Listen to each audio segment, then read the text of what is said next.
Salut les sportives et les sportifs, c'est Greg et je vous retrouve pour un nouvel épisode de Garmin le Guide, la série qui nous aide à utiliser mieux sa montre Garmin. Dans cet épisode, comme je l'avais annoncé dans la vidéo précédente, on va s'intéresser à l'utilisation des profils sportifs pour enregistrer une activité sportive en extérieur.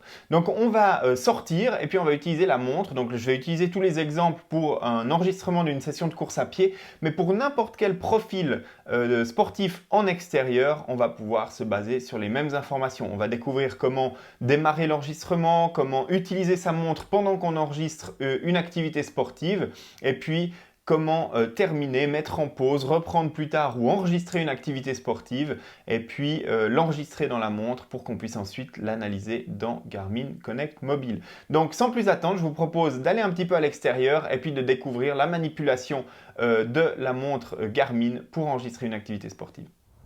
Donc on a configuré ces profils sportifs, on l'a vu dans la précédente vidéo, et puis maintenant on va utiliser ces profils sportifs pour enregistrer son activité de sport.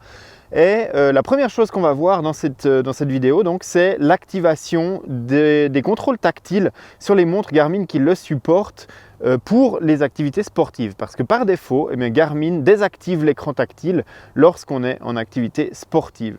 Donc si on veut utiliser les contrôles tactiles, et on va découvrir comment les utiliser dans cette vidéo, la première chose c'est qu'on va devoir les activer. Donc je vais rentrer dans le menu avec une pression prolongée sur le bouton de menu et puis je vais me rendre tout à la fin du menu dans la partie système de ma montre. Dans la partie système, si ma montre supporte les commandes tactiles, je vais trouver une entrée tactile. Et là, je vais pouvoir aller à l'intérieur et puis on voit que l'utilisation générale, donc ma montre en tant que montre connectée, elle supporte les commandes tactiles, mais par défaut, si je descends ici, on voit que lors d'activité, donc lors d'enregistrement d'activité sportive, le tactile n'est pas activé et je vais l'activer avec le bouton Start en haut. Et maintenant, je peux utiliser les fonctions tactiles pendant mes activités sportives. Donc ça, c'est vraiment le premier point si on souhaite utiliser les commandes tactiles de la montre pendant une activité sportive. Donc maintenant, je vais démarrer mon enregistrement sportif. Donc en fonction de la discipline sportive qu'on va enregistrer, on ne va pas forcément utiliser le même profil. Pour accéder à la liste des profils, depuis l'écran de l'heure, j'appuie une fois sur le bouton Start et j'arrive dans le menu de pré-entraînement. Et là, j'ai les profils sportifs que j'ai configurés dans ma liste de favoris. Pour redécouvrir tout ça, on peut accéder à la vidéo précédente pour configurer la liste des profils qu'on veut voir apparaître dans ce menu et puis pour les personnaliser. Donc là, si je pars pour une activité de course à pied, je vais tout simplement re-appuyer sur Start sur mon profil de course à pied et puis je vais rentrer dans le profil. L'enregistrement ici au niveau du chronomètre n'a pas encore commencé. Je n'ai pas encore appuyé sur le bouton Start. Par contre, je vois différents éléments déjà sur cet écran. On va commencer par la partie supérieure de l'écran qu'on voit ici avec une barre verte qui signifie que le GPS a été acquis. Le signal GPS est donc correct. Je peux démarrer mon enregistrement avec un enregistrement GPS. Ensuite, je vois l'autonomie qui me reste, donc 25 heures dans le mode GPS que j'ai choisi actuellement. On découvrira toutes les subtilités des modes GPS dans une prochaine vidéo.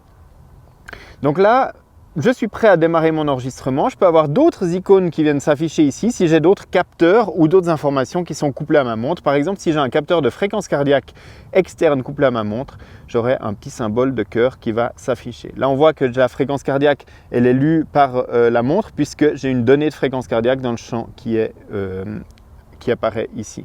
Donc voilà pour les informations de base qu'on aurait besoin avant de démarrer une activité sportive. Ce qu'il faut également savoir, c'est que maintenant, si j'utilise le bouton haut ici, on le voit ici, appuyer sur le bouton haut, ça permet d'accéder directement aux options. Donc si j'ai vite un petit réglage à faire au niveau de mon profil de course à pied, j'appuie une fois sur le bouton haut ici et puis j'accède directement au menu de configuration et je peux choisir par exemple les paramètres de course à pied. Donc là, on rentre dans les paramètres qu'on a découverts dans la vidéo précédente. Je peux changer le mode d'alimentation. On verra en détail les modes d'alimentation également dans une future vidéo de Garmin le guide. Et puis des entraînements planifiés et de la navigation. Tout ça, c'est des choses qu'on découvrira par la suite. Moi, maintenant, j'ai rien à modifier. Je fais un petit retour avec le bouton back et je suis prêt à enregistrer mon activité sportive. Donc ce qui nous intéresse maintenant, c'est vraiment de commencer l'enregistrement d'une activité sportive. Donc pour l'enregistrement, eh bien, je vais tout simplement appuyer ici sur le bouton Start. Et là, j'ai le chronomètre qui va démarrer et l'enregistrement de données qui va commencer. Donc là, la montre va commencer à enregistrer mes données. Pendant que la montre est en train d'enregistrer mon activité, je peux faire défiler mes écrans de données avec les boutons haut et bas. Là, je vais utiliser le bouton bas pour faire défiler les différents écrans de données que j'ai configurés sur ma montre. Et puis, je vois que je peux les faire défiler. Là, j'ai la carte. Là, j'ai mon premier écran de données personnalisé, le deuxième, le troisième avec uniquement l'heure et puis la carte. Donc là, je fais défiler ces 4 écrans de données. Je peux aller dans l'ordre inverse avec le bouton haut ou le bouton bas et puis faire défiler dans l'ordre inverse. Si j'ai une montre tactile, je peux également utiliser les contrôles tactiles si on les a activés dans le menu et me déplacer de haut en bas pour faire défiler mes écrans de données.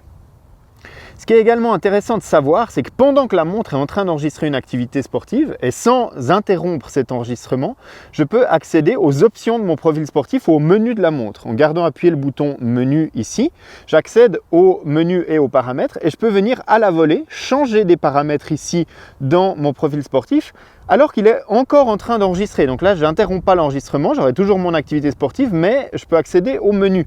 Et puis, je peux venir changer les paramètres qu'on a déjà découverts dans les profils sportifs ou des paramètres de la montre. Et puis également, pendant l'enregistrement sportif, ici, je peux accéder au watch face de la montre et puis ensuite au widget en appuyant longuement sur le bouton retour, back. J'arrive ici sur le watch face, mais l'enregistrement de mon activité sportive continue. Mais je pourrais par exemple avoir envie de consulter un widget. Donc je descends dans ma liste des widgets et je veux savoir par exemple à quelle altitude je me trouve. Je rentre dans le bouton, avec le bouton start dans le widget d'altitude et puis ensuite je reviens en arrière sur mon écran de l'heure et en appuyant sur le bouton start ici, automatiquement, je reviens sur l'enregistrement de mon activité sportive qui est toujours en cours. On voit que le chronomètre continue à tourner, donc il n'a pas arrêté d'enregistrer l'activité sportive, mais je peux accéder à mes widgets. Donc pour ça, bouton back et puis ensuite, je peux accéder à mes widgets. Et puis, quand je suis à l'écran de l'heure, bouton start. Et je reviens sur l'enregistrement de mon activité sportive. Pareil pour l'écran de raccourci, je peux appuyer de manière prolongée ici sur le bouton lumière et puis j'ai mon écran de raccourci et puis accéder à mes fonctions qui sont dans l'écran de raccourci. L'enregistrement de l'activité sportive est toujours en cours et je peux y revenir comme tout simplement avec le bouton retour ici. Pendant mon activité sportive, je vais avoir mes fonctions automatiques qui vont être activées, qui vont fonctionner. C'est-à-dire que je vais avoir mon autopause qui va se mettre en route. Si par exemple j'avais configuré ici un autopause, mon enregistrement se serait mis en pause puisque je suis arrêté. Là, je n'ai pas de pause automatique, donc l'enregistrement continue. Et puis, j'ai mes tours automatiques. Si j'ai configuré un tour automatique tous les kilomètres, mais après 1 kilomètre, il m'aurait enregistré un tour automatique. Je peux également enregistrer un tour manuel avec le bouton back ici et on voit que là, il m'a fait un tour après 3 minutes 42. Donc là, ça va me faire un enregistrement de tour manuel dans mon activité. Et puis, je peux également mettre en pause manuellement mon activité sportive si j'appuie tout simplement sur le bouton Start ici. Il va arrêter l'enregistrement, on voit le symbole Stop. Et puis, il va m'afficher un menu. Donc là, l'enregistrement est en pause, il n'enregistre plus de données. Et je peux tout simplement reprendre l'activité en réappuyant sur le bouton Start sur l'option Reprendre. Mais je peux également mettre en pause mon activité et puis j'ai d'autres options comme par exemple enregistrer l'activité. C'est que là, je vais mettre un terme à mon activité et enregistrer les données. Je vais pouvoir la terminer et la reprendre plus tard, c'est-à-dire qu'il ne va pas terminer et l'enregistrer, mais il va la garder en mémoire. On va faire ça maintenant. Je vais pouvoir la mettre plus tard.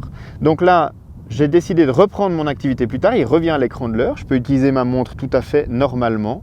Mais si depuis l'écran de l'heure, j'appuie sur le bouton Start pour venir dans le menu d'entraînement, je retrouve mes données d'entraînement avec mon chronomètre et toutes mes données dans l'état dans lequel je les ai laissées. Je peux tout simplement reprendre en appuyant sur Start. Et dans les autres options, une fois que je mets mon activité à nouveau en pause, donc on a reprendre, enregistrer l'activité, reprendre plus tard, marquer un circuit. On peut faire l'option retour au départ. Tout ça, c'est des fonctions de navigation qu'on découvrira dans d'autres vidéos. On peut analyser la fréquence cardiaque de récupération. Ignorer l'activité, c'est tout simplement qu'on y met fin, mais on ne l'enregistre pas. Donc pour terminer mon activité, je vais tout simplement appuyer sur enregistrer. Il va enregistrer les données dans la montre et il va la terminer en m'affichant un récapitulatif. Et là, dès que je vais synchroniser ma montre avec Garmin Connect Mobile, donc sur mon smartphone, j'aurai toutes mes données de mon activité qui seront disponibles.